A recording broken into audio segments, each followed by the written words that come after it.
day they started with the quarantine in New York, seriously. Wow. I don't know how to do it. Half the country is they want to half the people, coming in California, Texas, Florida. So, good morning. We're learning a Mamer. Alter is Mamer on Likuti Torah. Likuti Torah Mamer B'nai Yisrael. It's the second parsha of this week. Matis Masei. So, Likuti B'nai Yisrael v'yichtov Moshe Motzaim l'Masayim ve'elu Masayim l'Motzayim. Moshe describes the places of their origin, the places of their destination. It's all recorded. Now there were 42 journeys. When it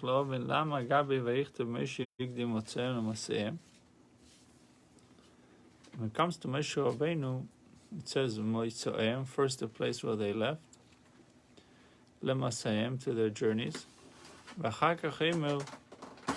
then it says the opposite. It reversed the order. Ve'elamasayim lemotzayim. So the Torah in the beginning says Motzayim is the place of their origin, where they left. Masayim is the place of their journey. But by Moshe Rabbeinu it says it starts first where they left, the origin, and afterwards it says the reverse order, Masayim and Motzayim, where they journeyed and to the place where they and Masayim to the place of their origin. So that's question number one. Why the order is reversed? First it speaks about the place where they left, and then it speaks about their journey, and later on it speaks about their journey, and then it speaks about the place where they're coming from. It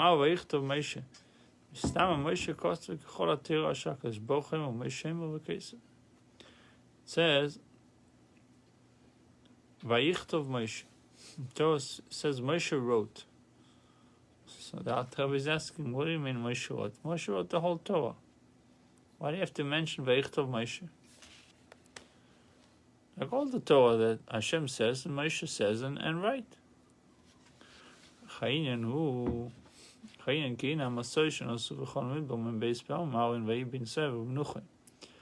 Know that the Masoros, the journeys in the desert, the travelings in the desert, they traveled and then they camped 42 times with the ark, as the pasuk says, "Vayibin Se'aron," as the ark was traveling, because they're traveling with the ark. It says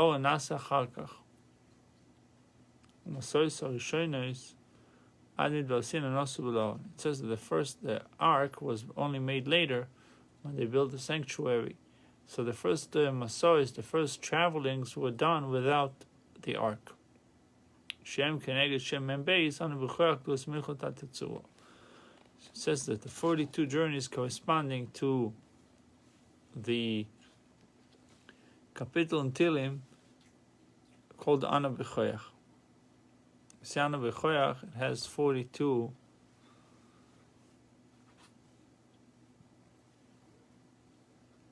maybe 42 words. So in the travelings in the desert with the ark, there was a great intent. As the pasuk says that when they Moshe said when they were traveling, Kuma Hashem ve'futzei that all the enemies were running away. They scattered away. So it's known that the 42 travelings, the 42 voyages, corresponding to the name 42, that is hinted in the Rosh Tevos of Ana B'Choyach. So let's say Ana B'Choyach Gedulas, it's Aleph, Beis, Gimel. Ana B'Choyach Gedulas. Yemin Chotatir Tzerura is going to be Yud, Taf, and Tzadik.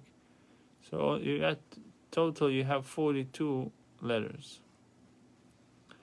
In the first travelings, the ark was not with them because they were not yet commanded to build the Mishkan.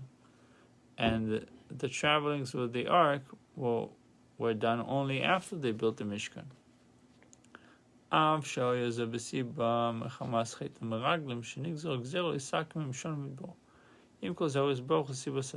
says, nevertheless, if you think about it, why did they have to go through 42 travelings? Because the sin of the spies. They should have been, within 3 days after leaving Mitzrayim, they could have been in Israel already. Comes the sin of the spies. And now they're stuck in the desert for another 38 years. Total 42 travelings.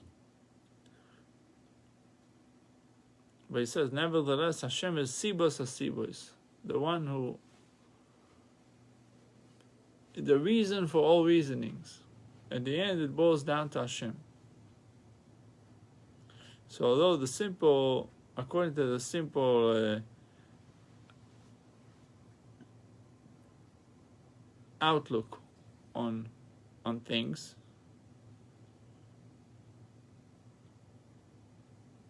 we traveled in Am Yisrael, the Bnei Yisrael traveled in the desert for 40 years.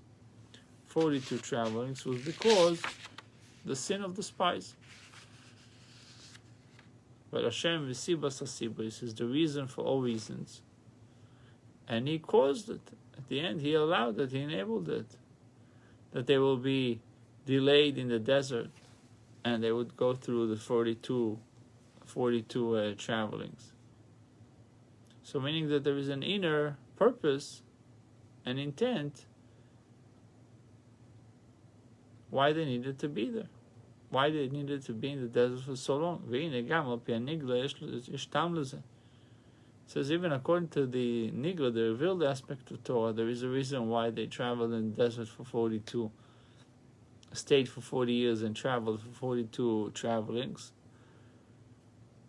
was to find the treasures. Kedei shimtzeu ha'itzoros. Lekam mashenemar uvotim aleim kol tuv, that Hashem would fulfill the pasuk, houses filled with goodies. Moshe Razal, the rabbi said in Midrash Tanchuma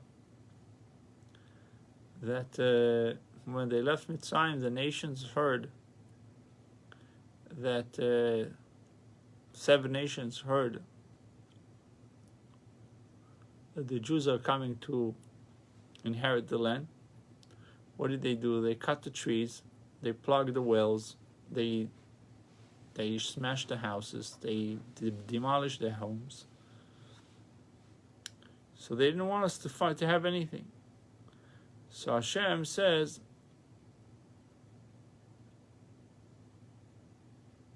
I will bring them in right away. If I will bring them into the land right away, they will find desolation. And I will promise them that they will come to a land filled with good.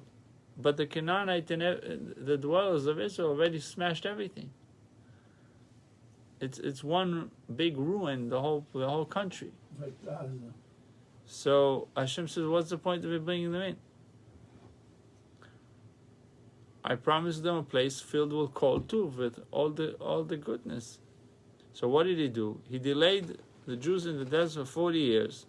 The Canaanites gave up. They said they're not coming. So what did they do? They started planting trees. They fixed the wells, the cities. But when the Jews come, they have an established place.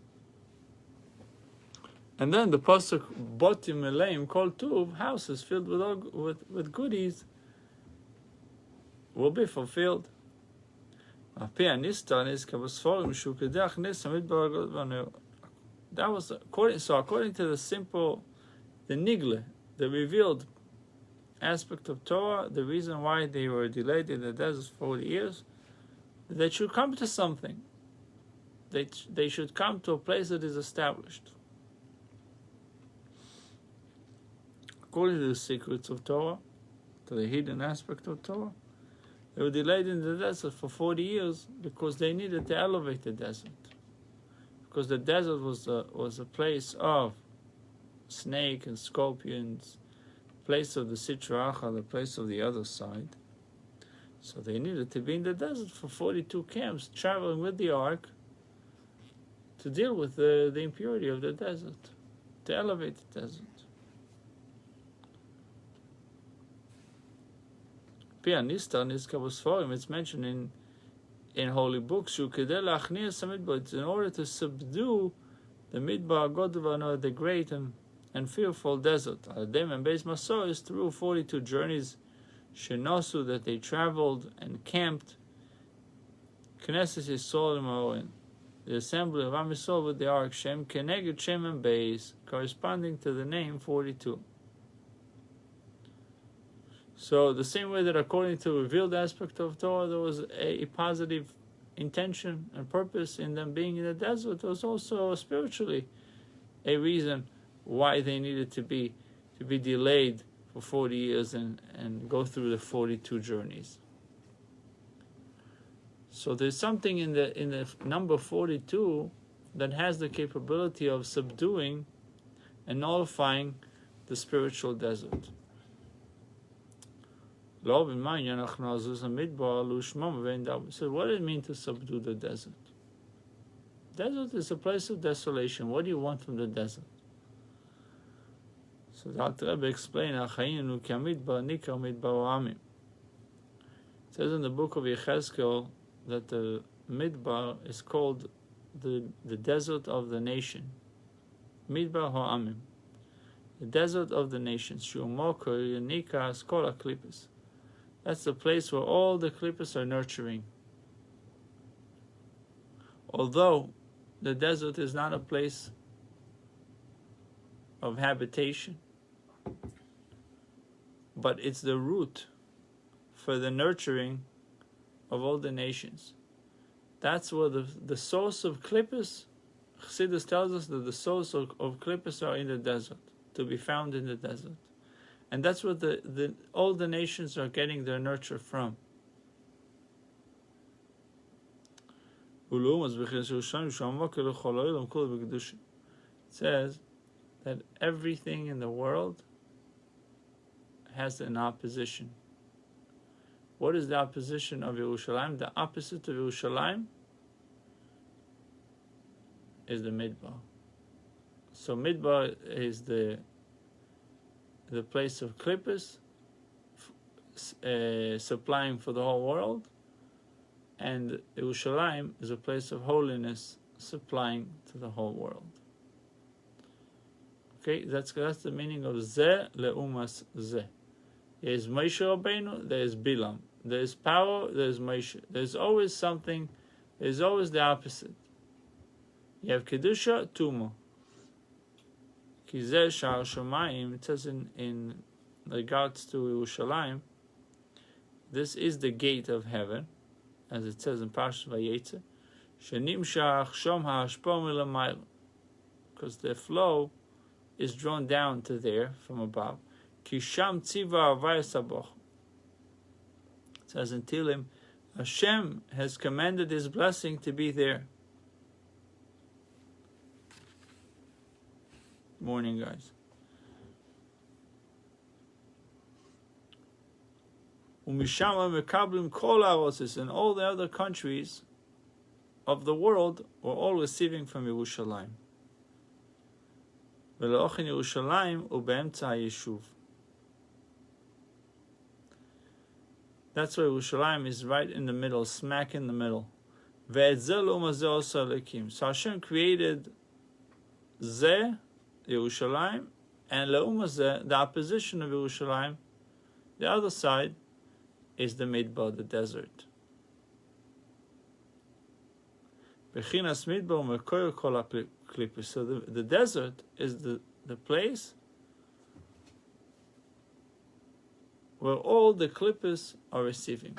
That's the source of klipos, where all the nations are receiving from. If you want klipos, you're getting it ultimately from the desert. It's like you buy a product in Walmart. Where this product is coming from? Coming from the manufacturer, but it doesn't come directly from the manufacturer. It goes from the manufacturer to a distribution center, from one distribution center to another. And from another, it comes ultimately to the store, and from the store, it comes to your house. Okay? And the midbar is the same thing. The midbar is the source of klippas, the source of impurity. And that's where all the nations are ultimately receiving it from. So the same way that Yerushalayim is the holy city, and it's the gate to the heaven. And from there, from Yerushalayim, you have Ashpa to Milamayla, from above, to all the Awotzes, to all the lands. So the Midbar is also source of Chayus, source of life for all the Klippas. And that's why the Midbar is a place where there is no fruit, nothing grows in the desert. Put a tomato plant, is going to die. The soil of the desert, morning Jacques, the soil of the desert is not fertile. It's not, nothing is going to grow.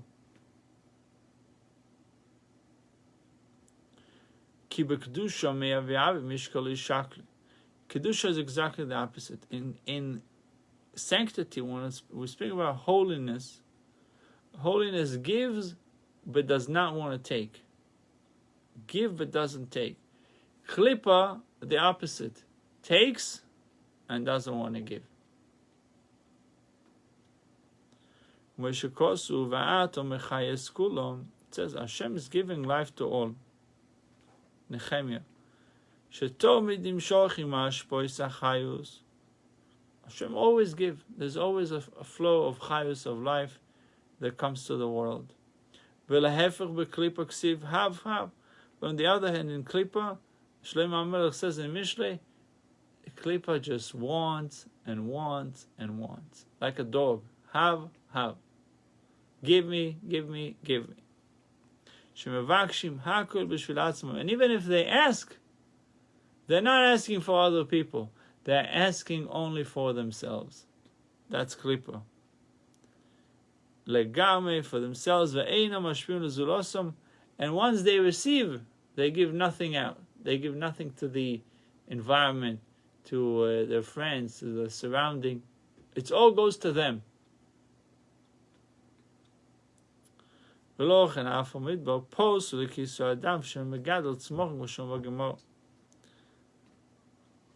Gemara in Chulin speaks about the laws of shchita, of slaughtering.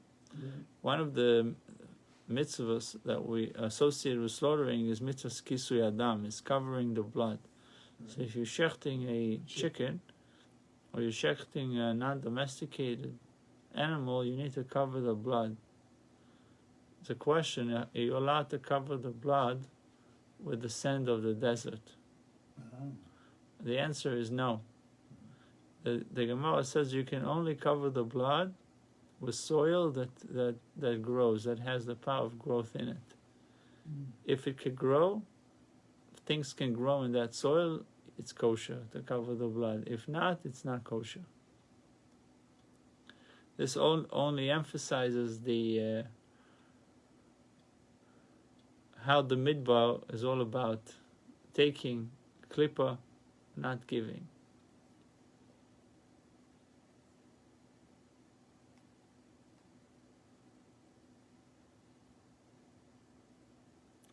They should also by Bnei Yisrael traveling in the desert, they're able to subdue the desert. And as the Ramban writes in Parshas Lech Lecho, he writes, meaning what the parents are doing, that it gives siman, it gives directions to the children. As till the end of all generations. Because of what our forefathers did, we have the capability of subduing our own body. It says in Tikkun Zohar Tikkun Chafalef, it says over there that the body is a serpent skin. The body is resembled to a serpent skin. B'chinas HaKlippos, and be'ovin cholalti v'chetichem tanim shitchilas haviyosim min hatayva. Why? Because the seminal growth of a body, the initial growth of the body starts from a desire. If not for the desire, no one would get married, right? So the creation of a body starts from desire. Since it started from a desire, it's called mashcha dechavia, the serpent skin. But what is it trying to tell us? That by the Jewish people subduing their taiva, subduing their desire, when they were traveling in the desert, they were subduing the desert. They gave us the power for us to subdue our own klippos, our own body. The klippos that are within, we have the capability of subduing because our forefathers did it in the desert. Because of the 42 journeys that were done in the desert. So the Baal Shem Tov says that we go through 42 travelings throughout our lives. We all have 42 journeys.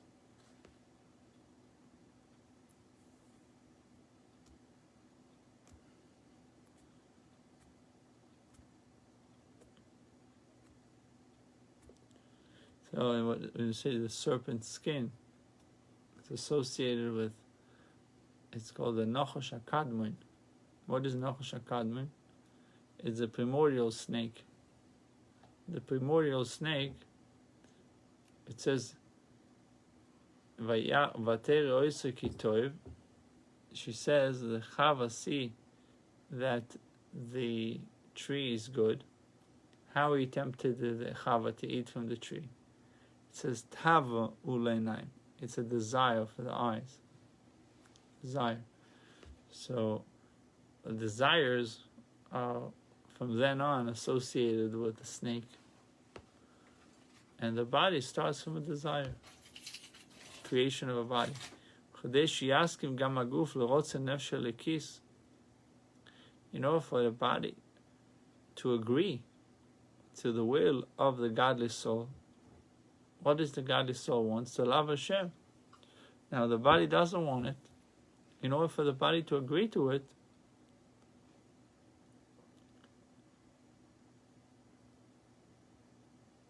it's only by subduing the source of the body. If you're subduing the body, then the body can agree to Avas Hashem. It can agree to the aspirations of the godly soul. Without our forefathers traveling in the desert and subduing the desert, subduing the klippos of the desert, no one would have been capable of overcoming his body and animalistic soul. Since the mocker, the source of klippos, were already subdued, therefore the branches of klippos are also being subdued.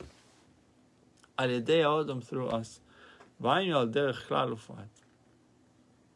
You have 600,000 neshamas, and the 600,000 neshamas are encompassing within them all the neshamas Yisrael in the world, which are the branches and the sparks that are disseminates from them. And similarly, all the klippos, all the impure husk and shells, all the concealments are sparks and branches from the source. What is the source? Midbar Amim, as we said before.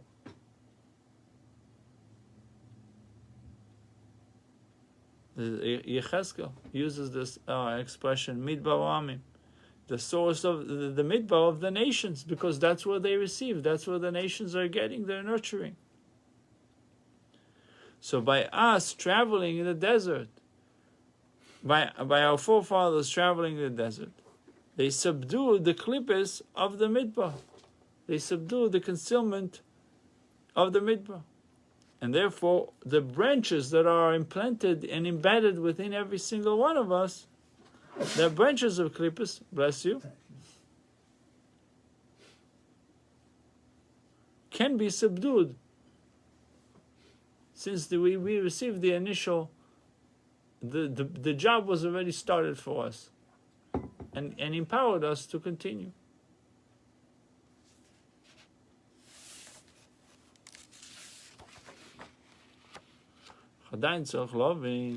Still have to understand, why did Hashem do it that way? Why did Hashem create the klippos to begin with? Livra klippos. שאחר כך יצטרכו להחלים, לא יהיה לא הא ולא הא.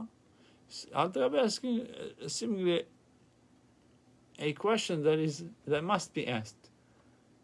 It's like, you make klippos and you want us to overcome them. Don't make klippos and we don't have to overcome them. That's it. Why did you make them to begin with? Then we'd be angels, so then there wouldn't be any no Bechira. Well, give us a different job. Why does it have to be you making something that we have to nullify? We have to subdue.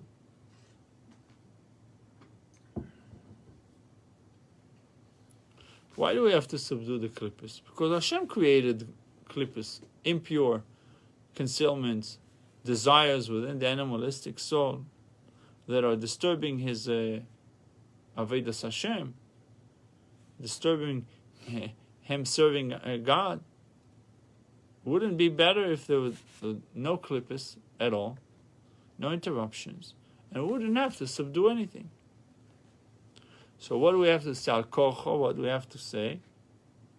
We are forced to say that the purpose of subduing klippos is, it's not just a removal of the interruption, to put the interruption aside, but it's the purpose itself, meaning there is an intention. It's not my destination. I have a goal to get from point A to point B. Whatever is in the way, whatever comes in my way, is just an interruption. I have to move it, to get rid of it, to get to point B. He tells you to get to point B, this is the journey. This is the purpose of the journey, is to get rid of the purpose of the journey is not necessarily to get from point A to point B. The purpose of the journey is to deal with the klippos that are in the way from point A to point B. You get it?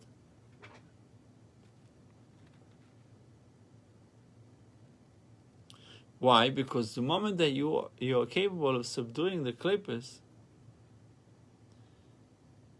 there is a revelation and illumination in the world, supernal light, that you are unable to reach. We cannot tap into this supernal light without subduing the klippos. So there is a tremendous power that is being unleashed the moment that we subdue the klippos. In Iktiv, V'atu Yisrael Ma'aver Leikecha Shol Me'imor Kim Leiro V'amru Azal Tikre Ma Ela Mea Brocha Shecha Avodnu Levorech. The pasuk in Parshas Vayischanon, it says, what is Hashem asking of you? It's like Moshe Rabbeinu is summing up the Torah, and he says, you know what? Only thing I'm asking of you is to fear God. Ma, what is it that I'm asking of you? So the rabbi said about the word ma, don't say ma, say mea. Mea is 100. Don't say what, say 100. That there's 100 blessings that a person has to say every day. Ma, in Chassidus explained that ma is nullification, is bittul. What is it? Like the power of wisdom. Say, what is it? Nullification has to do with ma. Nullifying the yesh to ayin. Nullifying the existence to nothingness. Transforming darkness into light. And this is the concept of 100 blessings that are hinted in the letter ma. Because blessings is nullification. Blessing Hashem. Nullifying the existing to nothingness. That's why the blessing of the mitzvahs represents the drawdown of the essence of God light, and this drawdown is aroused through our Aveda, our service, in nullifying the existing to nothingness, bitul hayesh to the ayin. Dina bracha yesh bo neichach v'nisto. The bracha has present and concealed, revealed and concealed. What do we say? Baruch ata Hashem.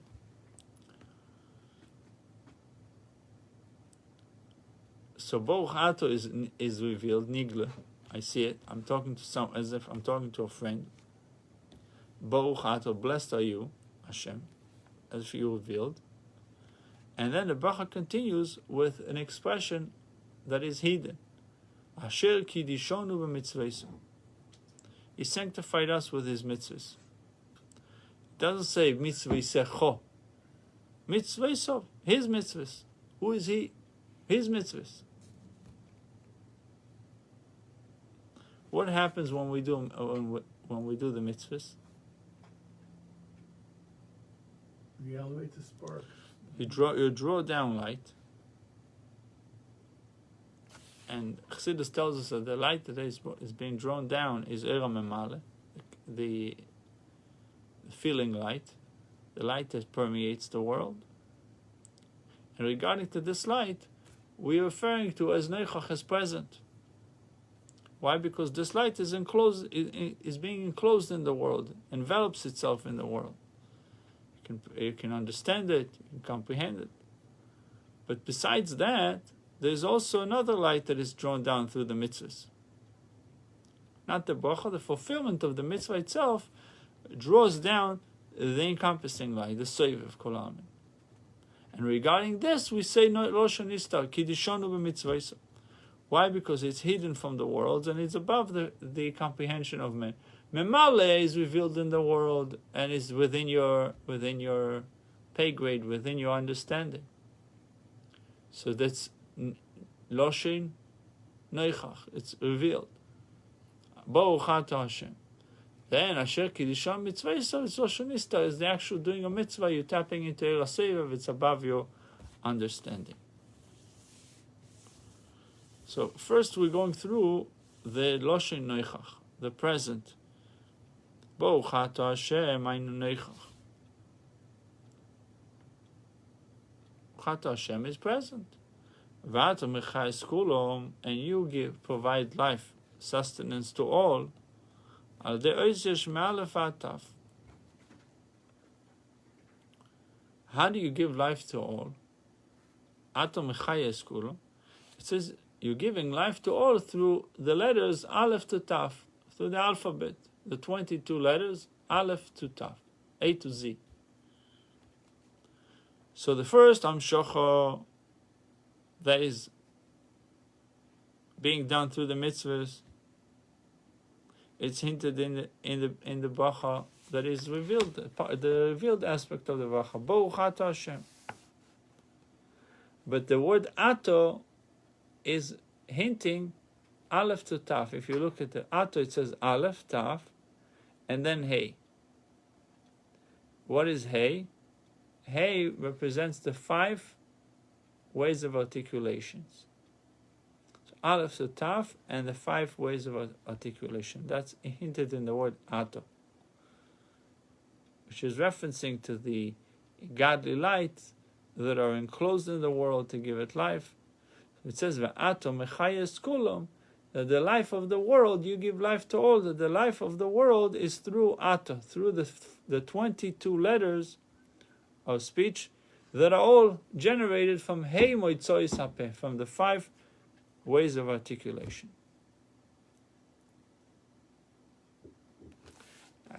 Later he's going to tell us that 22 letters that give life to the world is the letters of Machshava. There's letters of Dibu and there's letters of Machshava. Letters of thoughts and letters of speech. In Machshava there's 2 levels. Within thought there's 2 levels. There's Machshava in actuality, and there's Machshava in potential. potential and actual.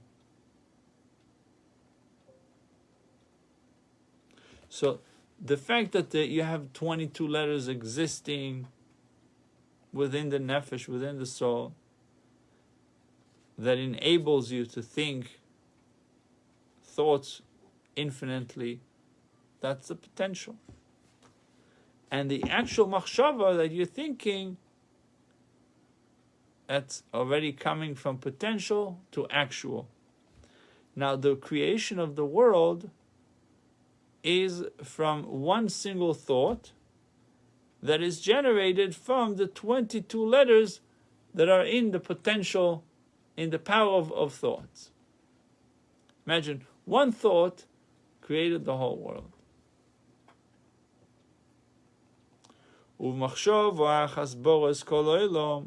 It says in Zohar, Chelek Beis, page 20, it says over there, with one thought Hashem created the whole world. Where there's trillions and trillions of created beings, that indicates myriads. One is a tremendous amount of levels. One is higher than the other. As we say in davening in Shemoneh Esrei, the holy ones will praise you every day. After we go through the davening of what the Malachim is saying, Kodesh Baruch, what is the Kedoshim referring to? Kedoshim is referring to the Neshamis. And the Neshamis, Yalalu Chasel, Olein Kates. In the Kedusha, and when we do the repetition of the Amidah, say Kedusha. We say Kodesh, Kodesh, Kodesh. So after we discussed what the Malachim are saying, we say Kedoshim b'cholim aluch hasel. Beside the praise of the angels, there is also a praise that is being done through Kedoshim. And who is the Kedoshim? The holy ones. There's Kodesh in singular and then Kedoshim in plural. Who is the Kedoshim in plural? These are the souls. But the praising that is being done through the souls is an infinite type of, it's limitless type of praise. Yalelucha selo. Selo means forever and ever. Eternity. No end. Why? Because the Shomis have known many, tremendous amount of levels without limitations. It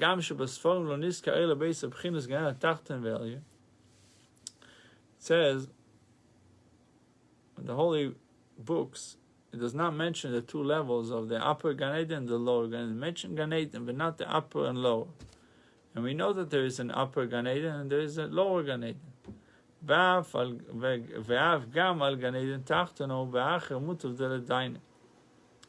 Gemara in Chagiga 15b says that when Acher passed away, Elisha ben Avuya passed away, it says that he was stuck. On one hand, he was a great giant of Torah, spent his life learning Torah. So how can you take him to Gehenna? On the other hand, he did what he did at the end of his life. So how can you take him to Gan Eden? So he's in a limbo. On one hand he sinned, on one hand he learned Torah. Heavily learned Torah. What do? I don't know what did they do. Mm-hmm. What do you do with him? He's in a limbo. I think they gave him a push to him. So the rabbi said, Rabbi Meir, which was his disciple, Rabbi Meir was a disciple of Acher. Right. So they said, Mutav de ledaine. It's good for him to be judged, to go to Gehenna, do his time, and then make it to Gan Eden. It says the moment that he said it,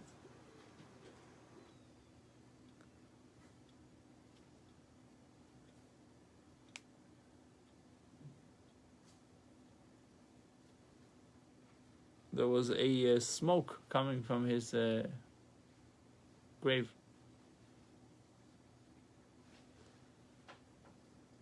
It says when Rabbi Meir passed away, the smoke ceased from the grave of Acher, Elisha ben Avuya. So what is he trying to tell us? A Gan Eden is so beautiful that it's worthwhile to go to Gehenna to make it a Gan Eden. So they're saying, because you could have said, Acher, you know what, make another trip to the world. Come back here and fix what needed to be fixed and go back. He said, no.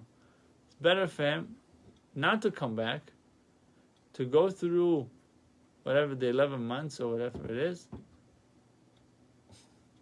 and make it to go to Gan Eden.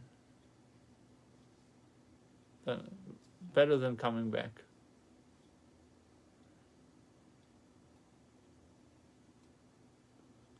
How much more so about the upper Gan Eden? But it says in truth there's so many myriads of levels in Gan Eden. And it says the Talmidei Chacham, the rabbis, the sages, they don't have rest, because they have to go from one level to the next, from strength to strength. They keep on climbing. They never stop. Even in Gan Eden, there's so many levels. That's why they're saying that they have no rest. A boy wrote a book about this called the Divine Comedy. When I was in school, I ended up having to do a report on this book. Welcome to you.